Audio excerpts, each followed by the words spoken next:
मुख्यमंत्री ने बसान और बालीचौकी के लोगों से मांगा समर्थन। कांग्रेस पर भी साधा निशाना। कहा, कांग्रेस के लोग कहते हैं सारा विकास सराज में हुआ और यहां आकर कहते हैं सराज में विकास नहीं हुआ। कांग्रेस जिलाध्यक्ष अजय महाजन ने भवानी सिंह पठानिया की जीत का किया दावा। कहा, भवानी दोहराएंगे इतिहास, जनता जनविरोधी नीतियों के खिलाफ करेगी वोट। हिमाचल प्रदेश सामान्य वर्ग संयुक्त मंच ने प्रदेश सरकार के खिलाफ खोला मोर्चा। सामान्य वर्ग संयुक्त मंच उपचुनाव में दबाएगा नोटा। स्वर्ण आयोग की गठन की मांग पूरी न होने से खफा है मंच। और फेस्टिवल सीजन को लेकर बिलासपुर फूड सेफ्टी विभाग पूरी तरह से सतर्क। विभाग ने रेस्तरां के दस्तावेजों को जांचने के बाद पनीर और दही के लिए सैंपल। मिठाइयों में मिलावट नहीं होगी बर्दाश्त, किए जाएंगे चालान। नमस्कार, आप देख रहे हैं HP 24x7। मैं हूं जनीशा। मुख्यमंत्री जयराम ठाकुर ने बसान और बालीचौकी के लोगों से भाजपा प्रत्याशी ब्रिगेडियर खुशहाल ठाकुर के लिए वोट देने की अपील की। उन्होंने कहा कि इस बार सराज विधानसभा क्षेत्र से बढ़त ऐतिहासिक होनी चाहिए। खुशहाल ठाकुर को जिताकर छोटी काशी से दिल्ली भेजिए और बड़ी काशी के सांसद से मिलकर वो यहां के लिए विकास के लिए काम करेंगे। मुख्यमंत्री ने जहां भाजपा प्रत्याशी के लिए वोट मांगे, वहीं कांग्रेस पर भी मंच से निशाना साधा।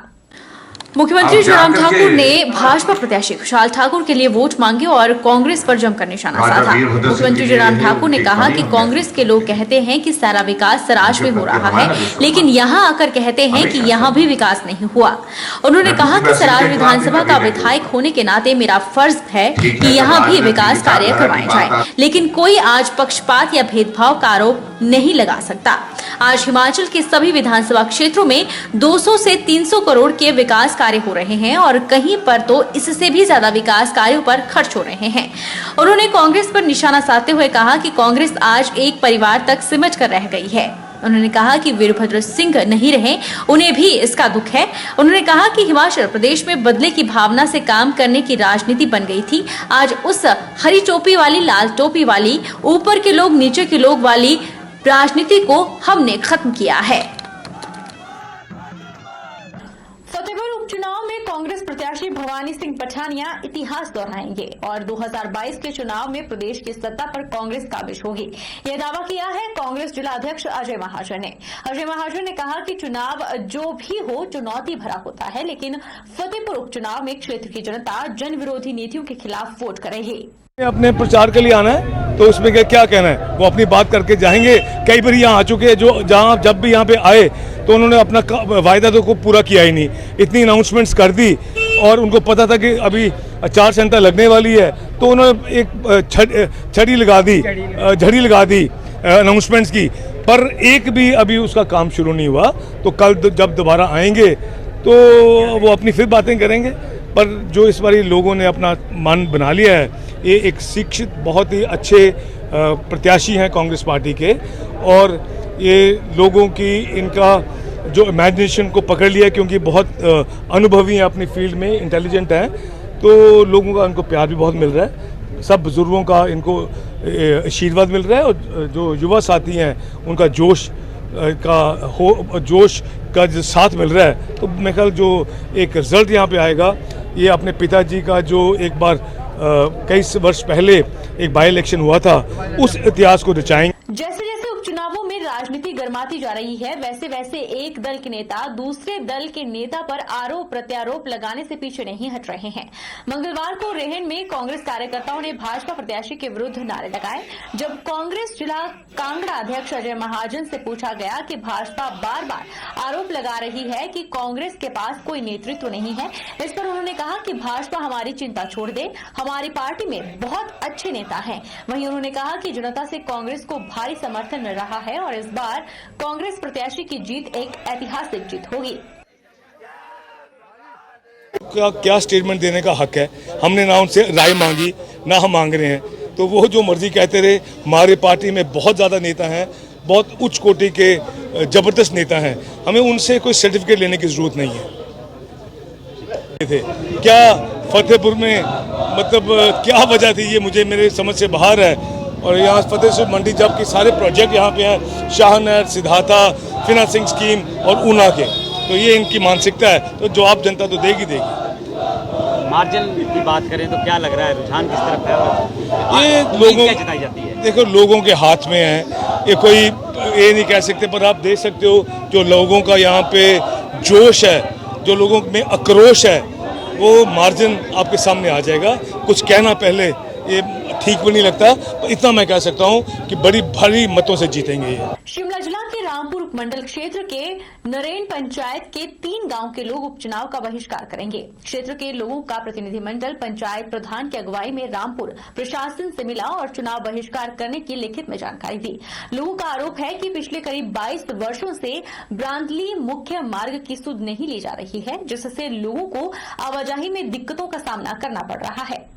शिमला जिला के रामपुर उपमंडल के तहत नरेन पंचायत के 3 गांव के लोगों ने पंचायत प्रधान की अगुवाई में उपमंडल अधिकारी रामपुर से मुलाकात कर चुनाव बहिष्कार करने की सूचना दी।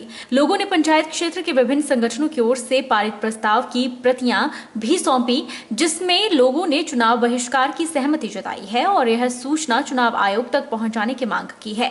पंचायत प्रधान की अगुवाई में आए लोगों ने कहा कि शरण, जराशी, थानाधार, नागा टिक्कर और ऊपरी जराशी गांव के सभी ग्रामीण इस चुनाव का बहिष्कार कर रहे हैं। इसका कारण विगत 20-22 वर्षों से ब्रांदली से सुंगरी के मध्य करीब 9 किलोमीटर मुख्य मार्ग की सरकार और विभाग की ओर से सुध नहीं ली जा रही है। उन्होंने बताया कि यह सड़क रामपुर और रोहड़ू को जोड़ने वाला मुख्य मार्ग है। बावजूद इसके लोक निर्माण विभाग इसकी मरम्मत और रखरखाव पर कोई ध्यान नहीं दे रहा, जबकि कई मर्तबा लोगों ने इस बारे शिकायत भी की है। ऐसे में ग्रामीणों ने विभिन्न संगठनों के तले बैठक कर प्रस्ताव पास कर चुनाव बहिष्कार का निर्णय लिया है। इसलिए एसडीएम रामपुर के माध्यम से चुनाव बहिष्कार की सूचना चुनाव आयोग तक पहुंचाने की मांग प्रतिनिधियों ने की है। मेरा सरकार से निवेदन है, आज हम डेपुटेशन लेके एसडीएम साहब से मिले। हमारे सुंगरी टू ब्रांदली खड़े 9 किलोमीटर का एरिया है, जो कि बहुत सालों से जिसमें ना कोई कार्य हुआ, ना इसमें हम डिमांड लेके आगे भी गए। विधायकों को पूछा, सबको पूछा, हमको अनदेखी हुई। हमारी सरकार से ये है, अगर हमारी ये मांगे पूरी नहीं होती तो हम इस चीज़ का बहिष्कार करेंगे। ब्रांदली खट से सुंगरी 9 किलोमीटर का एक रोड है, जिसमें हमारे 3-4 गांव पड़ते हैं। इस रोड में लगभग 20 या 22 सालों से कोई भी ऐसा कार्य नहीं हुआ, ना मैटलिंग, ना कोई सोलिंग और ना कोई, जो भी रोड मतलब इतनी बुरी हालत में है कि वो जो आदमी, गाड़ी तो बड़ी मुश्किल से चलती है, आदमी योग्य भी नहीं है। तो कई बार हमारा डेपुटेशन सभी लोगों से मिला और विभाग द्वारा थोड़ा थोड़ा जो कार्य हो, जिस प्रकार लोगों की जो हमारी आवाज़ है कि भाई इसमें जो सोलिंग है वो प्रॉपर्ली होनी चाहिए, गटका, नाली प्लस ढांक, थोड़ा थोड़ा करके जो टायरिंग जो आज तक हुई नहीं है। तो इस चुनाव को मद्देनजर रखते हुए मेरे जो ग्राम सभा कमेटी, जो शरण राशि थानादार के लोगों ने एक निर्णय लिया कि भाई यह निर्णय लिया कि ये जो चुनाव है हम इसका जो है पूर्ण रूप से बहिष्कार करते हैं। एक मेन मार्ग आता है सुंगरी से रोहड़ू के बीच में, जो सुंगरी को, रामपुर को सुंगरी से जोड़ता है, वो काफ़ी लगभग 20 से 25 सालों से उसमें कोई काम नहीं हुआ है। Best property for rent. अगर आप मंडी शहर में office, banking, insurance, education, coaching centre, training centre या कमर्शियल बिजनेस की शुरुआत करना चाहते हैं, जिसके लिए आप बिल्डिंग की तलाश में हैं, तो मंडी शहर में पडल के पास शानदार लोकेशन पर 5 मंजिला इमारत में 2000 वर्ग मीटर का दूसरा फ्लोर किराए के लिए उपलब्ध है, जिसमें हवादार कमरों के साथ शानदार हॉल उपलब्ध है। सभी प्रकार की सुविधाएं भी मौजूद हैं। तो देर न कीजिए, ज्यादा जानकारी के लिए अभी संपर्क करें। Best property for rent, opposite Gymkhana club, near पडल मंडी, हिमाचल प्रदेश। हिमाचल प्रदेश सामान्य वर्ग संयुक्त मंच ने प्रदेश सरकार के खिलाफ मोर्चा खोल दिया है और इन उपचुनावों में नोटा दबाने का मन बना लिया है। हिमाचल प्रदेश सामान्य वर्ग संयुक्त मंच स्वर्ण आयोग के गठन की मांग पर गांधीगिरी शांति प्रिय तरीके से प्रदर्शन करके और मांग पत्र सौंप कर थक चुका है और अब पानी सर से ऊपर उठ गया है। अब सामान्य वर्ग संयुक्त मंच उपचुनाव में नोटा का प्रयोग कर प्रदेश सरकार का विरोध जताएगा।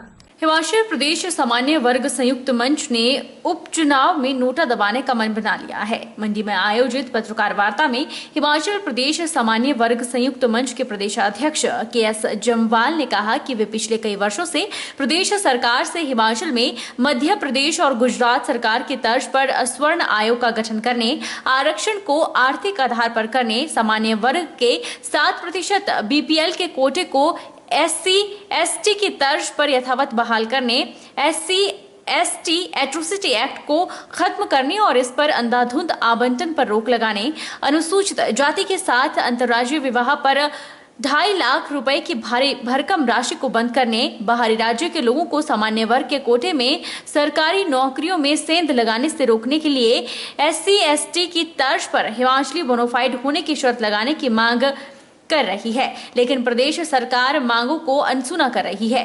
उन्होंने कहा कि सामान्य वर्ग संयुक्त मंच स्वर्ण आयोग के गठन की मांग पर गांधीगिरी, शांतिप्रिय तरीके से प्रदर्शन करके और मांग पत्र सौंप कर थक चुकी है और अब पानी सर से ऊपर उठ गया है। अब सामान्य वर्ग संयुक्त मंच उपचुनावों में नोटा का प्रयोग कर प्रदेश सरकार का विरोध जताएगा।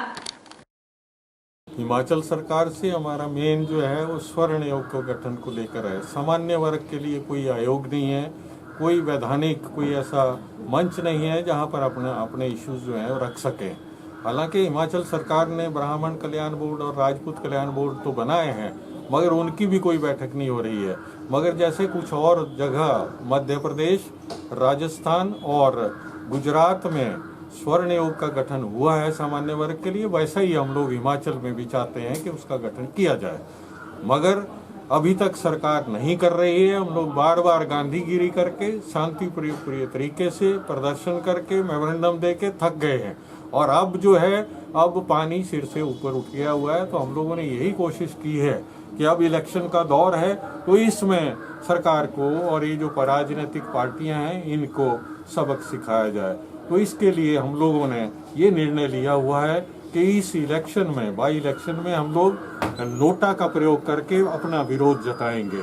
तो इसके पीछे हमारा स्वर्ण आयोग का गठन जो है वो तो एक सैद्धांतिक रूप से हम लोग मांग रहे हैं कि कोई मंच मिले ताकि हमारे साथ जो अन्याय हो रहा है, जो विसंगतियां हमारे साथ हो रही है, जो तुष्टीकरण के नाम पर हमारे साथ जो हमारे युवाओं का जो को प्रताड़ित किया जा रहा है उसको बंद करवाया जा सके। हमारे साथ सबसे पहले हिमाचल सरकार ने 10% जो EWS का कोटा मिला है उसमें 7% BPL का कोटा जो SC/ST के लिए तो एज इट इज रह गया है, मगर सामान्य वर्ग के लिए उस कोटे को खत्म कर दिया है। उस कोटे को बहाल किया जाए ताकि हमारे जरूरतमंद युवाओं को नौकरियां आदि या बाकी बेनिफिट मिल सके।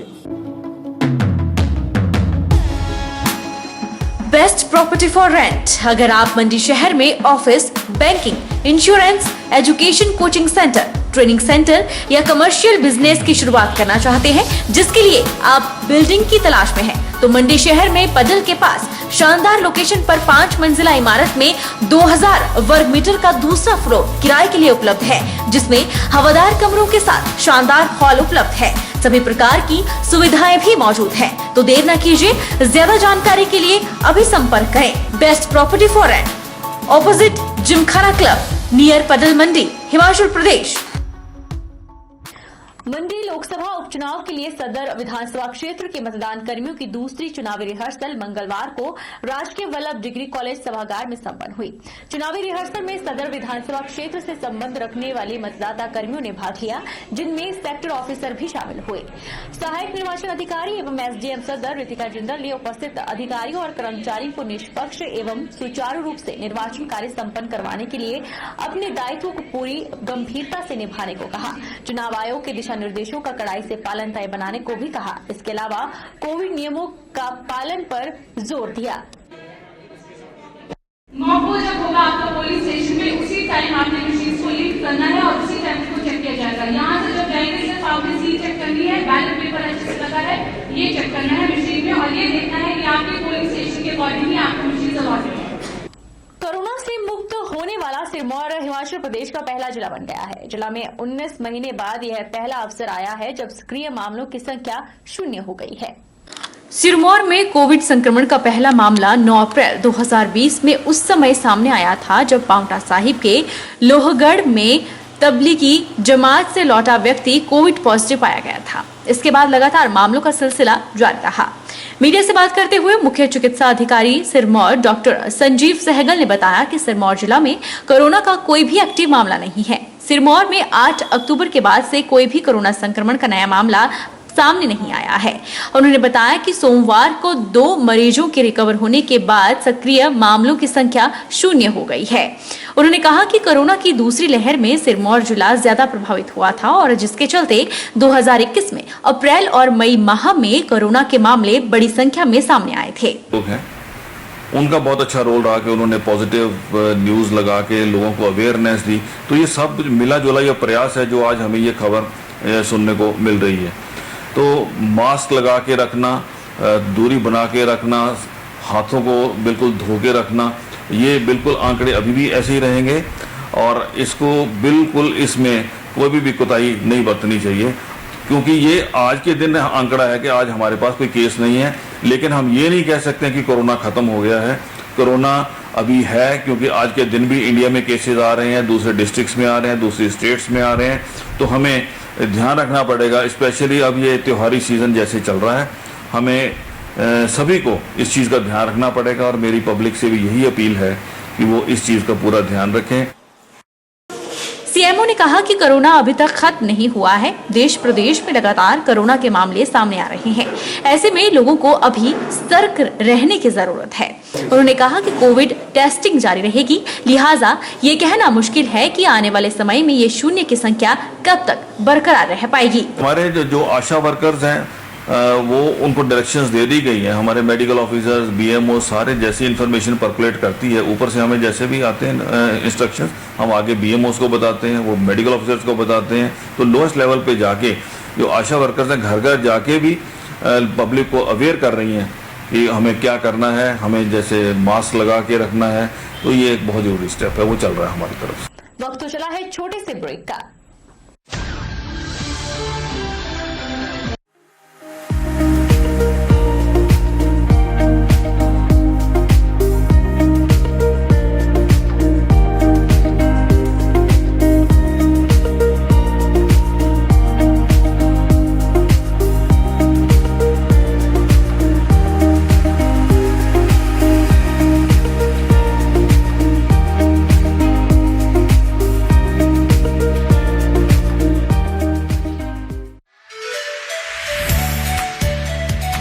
Abhilashi Group of Institution, where you can get admission in 2021 and 22 for BTech in Civil, Mechanical, Electrical and Computer Science Engineering, Diploma in Civil, Mechanical, Electrical Engineering, B Pharmacy, BSc Nursing, PB BSc Nursing, ANM, GNM, B.Ed, DLEd, MSc in Physics, Chemistry, Botany. For detailed inquiry, please contact Abhilashi Group of Institution near Chowk, Tehsil Bal, District Mandi, Himachal Pradesh.